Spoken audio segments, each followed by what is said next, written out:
Hello students, have a delightful morning to all. I am very glad to meet you in this session. Today we are going to learn Unit 3 poem. The poem topic is your space.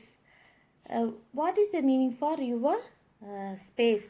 அப்படிங்கிறத நம்ம first we will see the warm up. Next we will discuss. Look at the picture given below. Fill in the blanks according to the clues given.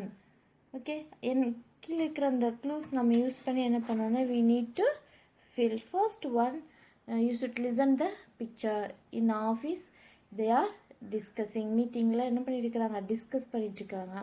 அப்போ இந்த situation வந்து ஃபார்மலா இன்ஃபார்மலா? அப்போ இந்த அஃபீஷியலாக வர்றது எல்லாமே formal தான். அப்போ இங்கே கான்வர்சேஷன் எப்படி இருக்குது, ஃபார்மலாக இருக்கும், ரெஸ்பெக்ட் கொடுத்து ஒரு முறையாக பேசுவாங்க. அப்போ you need to right 2 sentences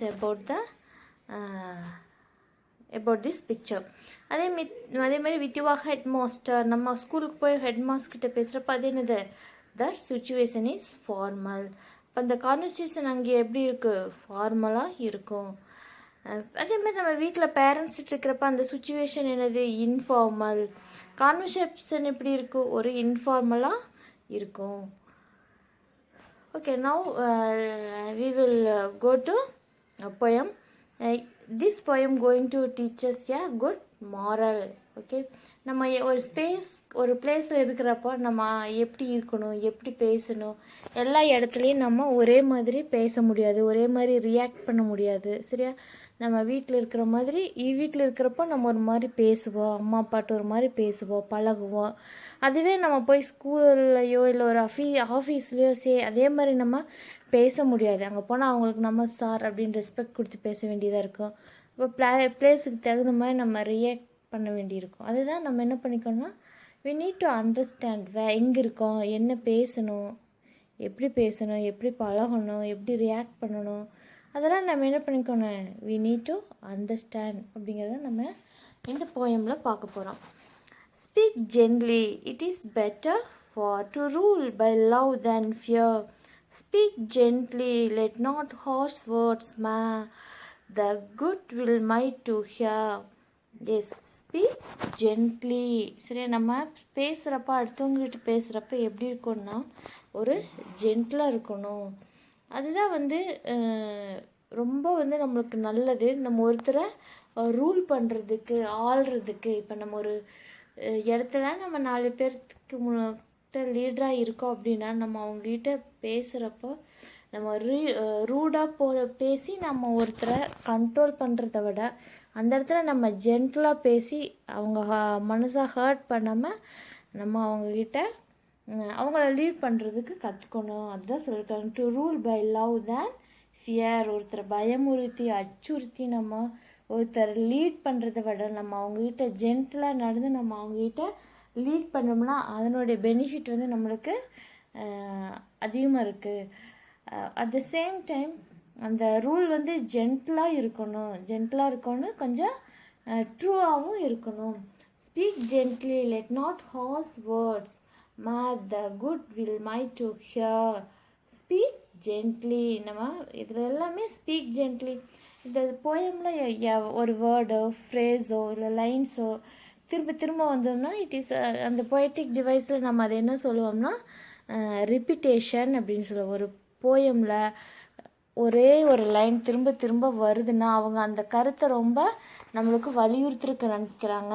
நம்ம அதை வந்து அதிகமாக அண்டர்ஸ்டாண்ட் பண்ண வைக்கிறதுக்கு தான் இந்த மாதிரி ரிப்பிட்டேஷன் எல்லாம் யூஸ் பண்ணுறது. அப்போ நம்ம பேசுகிறப்ப எப்படி பேசணும், ஜென்டலாக பேசணும். Don't use harsh word. அடுத்தவங்களை புண்படுத்துகிற மாதிரி நம்ம எந்த ஒரு வார்த்தையும் பயன்படுத்தக்கூடாது. The good we might do here. சரி, அதுதான் வந்து கேட்குறதுக்கும் நல்லாயிருக்கும். Speak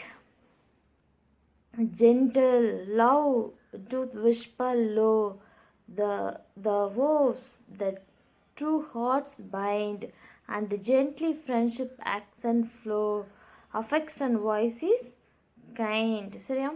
speak gently. எப்படி பேசணும், ஜென்டலாக நம்ம பேசணும். லவ், டு டூத் அப்படிங்கிறது it is a old language. இங்கிலீஷில் வந்து இது ஒரு ஓல்டு லாங்குவேஜ் யூசேஜ். இதனுடைய மீனிங் என்னென்னா டஷ், விஸ்பர், லோ. விஸ்பர் அப்படிங்கிறது முணுமுணுக்கிறது, சரியா? த Vosges the true hearts find. நம்ம அப்படி ஒருத்தர்கிட்ட நம்ம அன்பாக பேசுகிறப்போ அன்பாக மட்டும் இல்லை, ஜென்டிலாக இருக்கணும். ஜென்டில் அப்படின்னா அந்த வேர்டிங்ஸில் வந்து என்ன இருக்கக்கூடாது, ஹார்ஷ்னஸ் இருக்கக்கூடாது. பழகிறதுல ஹார்ஷ்னஸ், ரூட்னஸ் அதில் இருக்கக்கூடாது. And gently friendship action flow, affection voice is kind. அந்த ஜென்டில் ஃப்ரெண்ட்ஷிப் என்ன ஆகும் அப்படின்னா நம்மக்கிட்ட ஒரு நல்ல ஒரு தாக்கத்தை, புரிதலை, ரெண்டு பேர்த்துக்கு இடையில் புரிதலை உண்டாக்கி நம்மளுடைய ஃப்ரெண்ட்ஷிப்போ ரிலேஷன்ஷிப்போ அந்த இடத்துல இம்பார்ட்டண்ட் அப்படிங்கிறத அது உணர வைக்கும். Teach it in accent soft and mild, and gentle friendship accent flow, affection voice is kind, சரியா? அஃபெக்ஷன் அப்படிங்கிறது நம்ம அடுத்தவங்களை வந்து கொஞ்சம் வசீகரிக்கிற மாதிரியான ஜென்டிலான வேர்ட்ஸை நம்ம பேசணும். அந்த மாதிரி பேசுகிறது தான் நம்ம ஒரு இடத்துல ஒரு ஃப்ரெண்ட்ஷிப்பையோ ரிலேஷன்ஷிப்பையோ ஒரு நல்லா பைண்ட் பண்ணுறதுக்கு, ரெண்டு பேர்த்துக்கு இடையிலான புரிதலுக்கு வந்து ஒரு நல்ல டூலாக அது அமையும். Speak gentle to the little child, its love be sure to gain. Teach it in accent soft and mild, it may not long remain. Speak gently to the little child. குழந்தைங்ககிட்ட நம்ம வீட்டிலலாம் நம்ம குழந்தைங்க இருப்பாங்க, நம்ம சிஸ்டர்ஸ் இருப்பாங்க, இவங்ககிட்டலாம் நம்ம especially குழந்தைங்ககிட்ட பேசுகிறப்ப நம்ம சின்ன குழந்தை தானே அப்படின்னு அதுக்கு ஒரு ரெஸ்பெக்ட் இல்லாமையோ, இல்லை அவங்கள என்ன வேணாலும் வேர்ட்ஸ் யூஸ் பண்ணலாம். ஏன்னா நம்மளை விட வீக்காக இருக்கிறவங்ககிட்ட தான் நம்ம என்ன பண்ணுவோம், எப்போவுமே we show our power. It is not nice. நம்மளை விட ஸ்ட்ராங்காக இருக்கிறவங்ககிட்ட நம்ம என்ன பண்ணலாம், நம்மளுடைய இதை காமிக்கலாம். அது மாதிரி குழந்தைங்கிட்ட பேசுகிறப்ப கூட நம்ம என்ன பண்ணணும், we need to show kindness கூட சொல்ல, ஜென்டிலாக என்ன what kind of words we use, don't use harsh word, அதுதான் சொல்லியிருக்கிறாங்க. குழந்தைகிட்ட யூஸ் பண்ணுறப்ப speak gentle to the little child, its love be sure to gain, சரியா? அப்போ அவங்ககிட்ட அன்பு என்னாகு, கண்டிப்பாக குழந்தைகிட்ட நம்ம ஜென்டிலாக பேசுனா தான் அவங்க நம்மகிட்ட என்ன பண்ணுவாங்க, வருவாங்க, பழகுவாங்க. Teach it in accent soft and mild, it may not long remain. அப்போ நம்ம அந்த இதே நம்ம வந்து ஜென்டில்னஸில் இருக்கிற அந்த சாஃப்ட் அண்ட் மைல்டு நம்ம என்ன பண்ணணும், சொல்லிக் கொடுக்கணும்.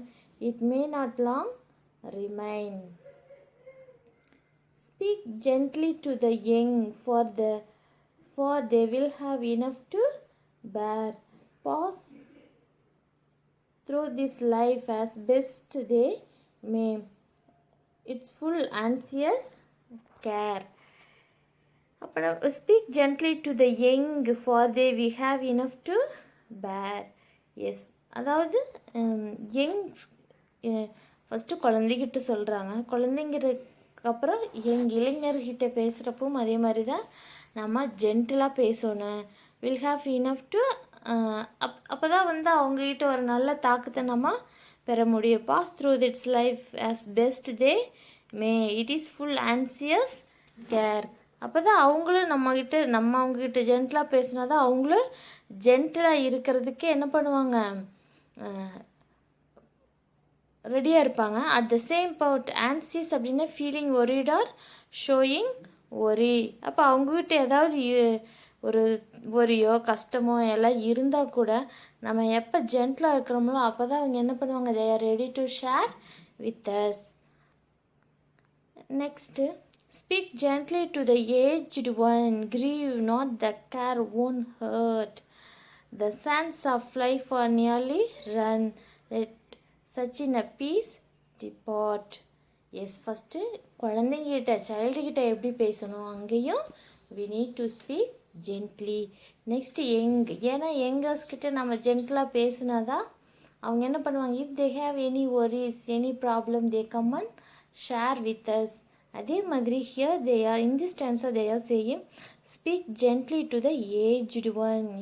ஏஜ்டு பர்சன் கிட்ட, அது ஃபார்மலோ இன்ஃபார்மலோ ஆஃபீஸோ இல்லை வெளியிலையோ வீட்டில் நம்ம வீட்டில் இருக்கிறவங்க பெரியவங்கிட்டே நாம் என்ன பண்ணிடக்கூடாது, மரியாதை இல்லாத வார்த்தைகளை நாம் பயன்படுத்திடக்கூடாது. Speak gently to the aged one, grieve not the care worn heart the sands of. அவங்க என்ன எப்படி இருக்காங்க, ஏஜ்டு ஒன்ங்கிறது அவங்க almost they are end of their life, அவங்களுடைய வாழ்நாளினுடைய கடைசியில் இருப்பாங்க, நம்மளுக்காக எல்லாத்தையும் செஞ்சுட்டு. அப்படிப்பட்ட அந்த தருவாயில் நம்ம அவங்கள என்ன பண்ணக்கூடாது, எப்படி இருந்தாலும் கொஞ்சம் டிபார்ட் அப்படிங்கிறது இங்கேருந்து பிரிஞ்சு போக போகிறாங்க. அப்படி அவங்க போகிறப்ப அவங்க துன்பத்தோடு இந்த உலகத்தை விட்டு போகக்கூடாது. நம்மளுடைய ஜென்டிலான வார்த்தைகளை அவங்ககிட்ட பிரயோகப்படுத்தி அவங்களுடைய மனசு நோகாமல் நம்ம அவங்ககிட்ட இருக்கணும். Speak gently kindly to the poor. Let no harsh tone be heard.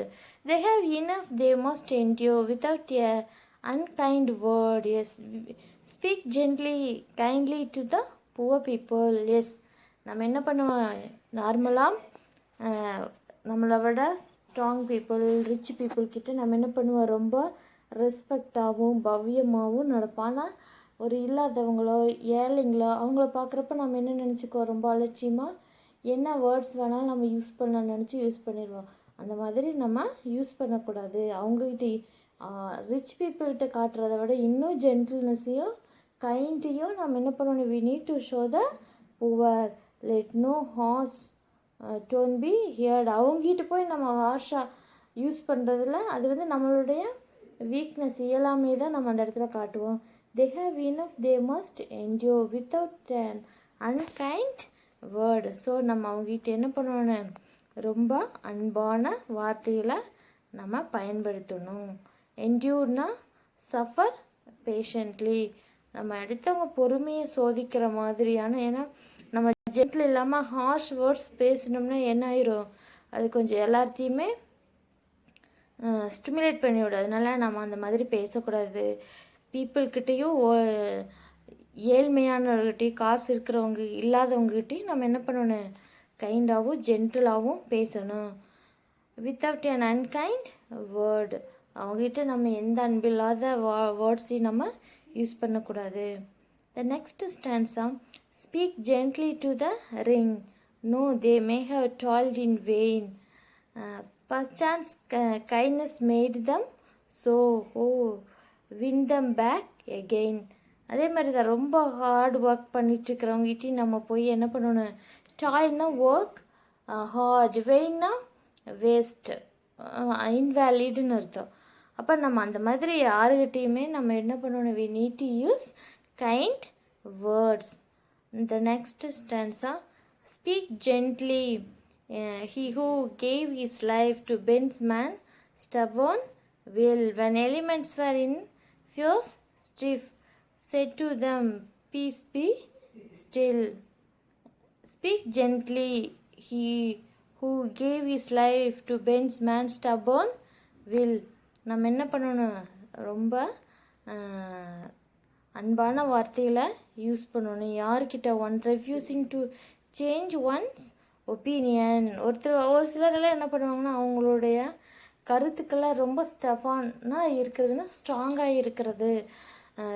அப்படிப்பட்டவங்ககிட்டையும் நாம் என்ன பண்ணணுன்னா, கொஞ்சம் ஜென்டிலாகவும் கைண்டாகவும் பேசி தான் நம்ம அவங்கள சரி பண்ண முடியும். when elements were in fierce strife, say to them, peace be still. சரியா, ரொம்ப ஸ்டஃபானாக ரொம்ப சத்தம் போட்டுட்டு இருக்கிறவங்ககிட்ட நம்மளும் போய் அதுக்கு மேலே நம்ம சத்தம் போட வேண்டியதில்லை. அவங்கக்கிட்ட ஜென்டிலாக பீஸ் பி ஸ்டில், காமாக இருங்க, அது மாதிரி நம்ம சொல்லணும். Speak gently, it is a little thing dropped in the heart's deep well, the good, the joy which it may bring, eternity shall tell. Yes, நம்ம ஒருத்தர்கிட்ட ஜென்டிலாக பேசுகிறதுனால என்ன வேல்யூ நம்மளுக்கு கிடைக்கும் அப்படின்னா, speak gently, this a little thing drop in the hearts deep well. நம்ம ஒருத்தர்கிட்ட ஜென்டிலாக கைண்டாக பேசுகிறப்ப நம்ம என்ன பண்ணிடும்னா, நம்மளுடைய கருத்துக்களும் அவங்களுடைய மனசில் டீப் வெல்னால் ஆழத்தில் பதியும். ஏன்னா நல்ல கருத்துக்கள் ஒருத்தர் மனசு, நம்ம சொல்கிற கருத்துக்கள் ஒருத்தருடைய மனசில் பதிஞ்சாதான் அந்த கருத்துக்கான வேல்யூ இருக்குது. அப்போ நம்ம சொல்கிறப்ப நம்ம நல்ல விதமாக சொன்னாதான், ஜென்டலாக சொன்னாதான் அதனுடைய கருத்துக்களை அவங்க ஏற்றுக்குவாங்க, அவங்களுடைய மனசனுடைய ஆழத்துக்கு போகு. The good the joy which it may bring, அதுதான் வந்து நம்மளுக்கு ஒரு நல்ல விஷயத்த, ஜாய் சந்தோஷத்தை இதெல்லாம் நம்மளுக்கு கொண்டு வரும்.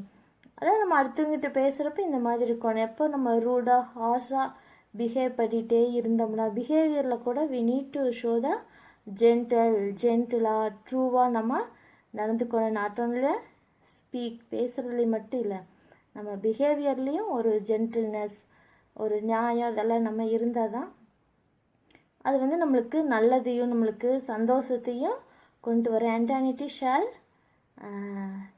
டெல், என்டானிட்டினா எண்டு, அதனுடைய அதாவது செய்கிற செயல் பேச்சு இதனுடைய விளைவெல்லாம் ஒரு நல்ல விஷயத்த நம்ம ஜென்டலாக பேசுகிறப்ப தான் கொண்டு வரும். The poet name is David Bates. Okay, yes, in this poem the poet strongly convey his message to us wherever, whenever, with whom we are talking, we need to speak gently. நம்ம எல்லாத்திட்டையும் பழகிறப்போ அதில் வந்து நம்ம we don't show any differentiation, ஒரு differentiation இல்லாமல் நம்ம என்ன பண்ணோன்னா பெரியவங்க சின்னவங்க ஏழை பணக்காரர் இந்த மாதிரி ஏஜ்டு பர்சன் யங் பர்சன் இந்த மாதிரி எந்த ஒரு டிஃப்ரென்ஸும் இல்லாமல் நாம் அவங்ககிட்ட எப்பவுமே பேசுகிறப்ப என்ன பண்ணணும்னா கைண்டாக தான் பேசணும். அப்படி கைண்டாக பேசுகிற அந்த வார்த்தைகளுக்கு தான் வந்து we have more value, it goes to the deep in their heart. நம்ம பேசுகிற வார்த்தைகள் வந்து மூளைக்கு போகிறத விட என்ன பண்ணணும், ஹார்ட்டுக்கு போகணும். அப்படின்னா நம்ம என்ன பண்ணணும், we need to speak gentle அப்படிங்கிறதா இந்த poet இந்த போயமில் சொல்ல வர்றாரு. இதில் பார்த்திங்கன்னா we have see the rhyming words. இதில் ரைமிங் வேர்ட்ஸ் எல்லாம் அழகாக கொடுத்துருப்பாங்க. நம்ம ரிதமிக்காக நம்ம இந்த பாட்டை பாடோன்னா we can easily sing. fa, fear, ma, here, low, bind, flow, kind, child, gain, mild, remain, they, bear, may, care. இப்போ இதில் பார்க்குறப்ப நம்மளுக்கு என்னென்னா all the stanza, the poetic, the rhyme scheme is A, B, A, B. Okay, blow, flow, bind, kind, child, mild, gain, remain, they, may, bear, care. This is the rhyming scheme of this poem. We need to know what is the rhyming word, what is the rhyming scheme. Okay, next we go to the exercise, book back exercise. Okay, here they have given answer the following question in the sentence, in a sentence or two. Why should we speak gently? ஏன் நாம் ஜென்டலாக பேசணும்? If we can listen the stanza, we can understand. What do you infer about speaking with others from this poem? What are the disadvantages of speaking harshly? நம்ம ஹார்ஸாக பேசணும்னா என்ன ஆகும் அப்படிங்கிறத here they have given. இங்கே கொடுத்துருக்காங்களா? அப்போ first you read the question again, one time you read the poem, you can understand. Okay, இது ஃபஸ்ட்டில் ஒன்லேயே கொடுத்துருக்காங்க. நம்ம ஏன் வந்து ஜென்டலாக பேசணும் அப்படின்னு சொல்லி கொடுத்துருக்காங்க. ஓகே, ஹார்ஸ் கொடுத்துருக்காங்களா? Speak gently, let not harsh words mar the good we might do here. அப்போ நம்ம ஏன் வந்து ஹார்ஸான வேர்ட்ஸ் யூஸ் பண்ணக்கூடாது அப்படிங்கிறதுக்கு here in this first stanza they have given answer. நம்ம அப்போ இதையும் நல்லா ரீட் பண்ணிவிட்டு again we will give reading the poem, we will get the answer. What are the disadvantages of speaking harshly?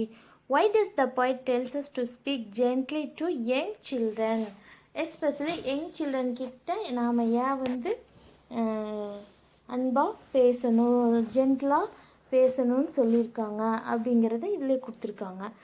how should you speak with old people? Old people கிட்ட நம்ம எப்படி பேசணும்? Okay, இப்போ ஃபார் எக்ஸாம்பிள் இங்கே old people கொடுத்துருக்காங்களா? அப்போ நம்ம இதுக்கு நல்ல கொஸ்டினுக்கு தகுந்த மாதிரியான ஆன்சரை நம்ம எழுதி பழகணும். அதில் என்ன டென்ஸ் கொடுத்துருக்குறாங்க அப்படிங்கிறதெல்லாம் நம்ம பார்த்து, இப்போ இதில் என்ன tense how can we understand? இப்போ லாஸ்ட் கொஸ்டின் கேட்டிருக்காங்களா, how should you speak with old people. அப்போ ஹவு டு ஸ்டார்ட், இப்போ யூன்னு கேட்டிருக்காங்க. அப்போ நீ எப்படி எழுதுகிறப்ப என்ன பண்ணணும்? ஹவு ஷுட் யூனா நம்ம ஐன்னு எழுதிக்கலாம், இல்லைன்னா வின்னு எழுதிக்கலாம். அப்போ we should speak with old people அப்படி ஸ்டார்ட் பண்ணிவிட்டு, அப்போ ஹியர் யூ கம் ஹியர். அப்போ இங்கே என்ன கொடுத்துருக்காங்க ஓல்டு பீப்புளுக்கு?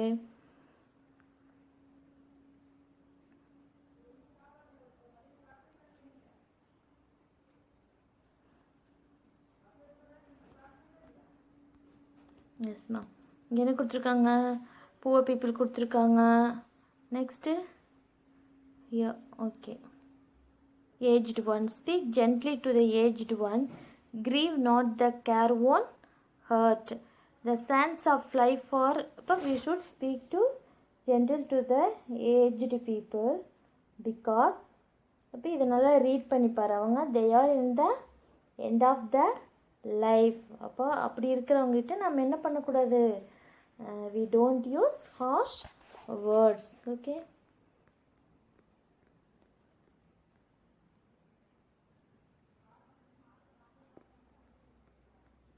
ஏன்னா ஓல்டு பீப்புள் முன்னாடி எப்படி இருப்பாங்க? லைஃப்னுடைய கடைசியில் இருப்பாங்க. அவங்களுக்கு ஏதாவது நோய் இருக்கலாம், நிறையா கஷ்டம் இருக்கலாம். அவங்ககிட்ட போய் நம்ம என்ன we no need to use harsh words, we need to use more kind and gentle words. Read the poem and fill in the blanks with the correct option. Soft, vain, fear, here they give the clues. Fear, joy, love, heard, toiled, mild, good, sand, life, harsh. It is a better for to rule by dash than. okay, teach it an accent is this is given in the poem line, so you should read thoroughly the lines and answer the question. okay, next pick out the word which rhyme with the given word and write similarly rhyming words on your own. okay, pick up the words which rhyme with the given word and write similar rhyming words on your word. Here they first here they pick out the rhyming words from the poem. You should give your own. First you in this first box you should write what is the rhyming word in the poem. You should write in the first empty box. In the next you give your own rhyming word. Here rhyming scheme. A rhyming scheme is the pattern of rhymes at the end of each line of poem or song. We can find it with the help of rhyming words. அது எப்படின்னா அதனுடைய rhyming வேர்ட்ஸை வச்சு தான் நம்ம rhyming word ஸ்கீமெல்லாம் நம்ம கண்டுபிடிக்க முடியும்.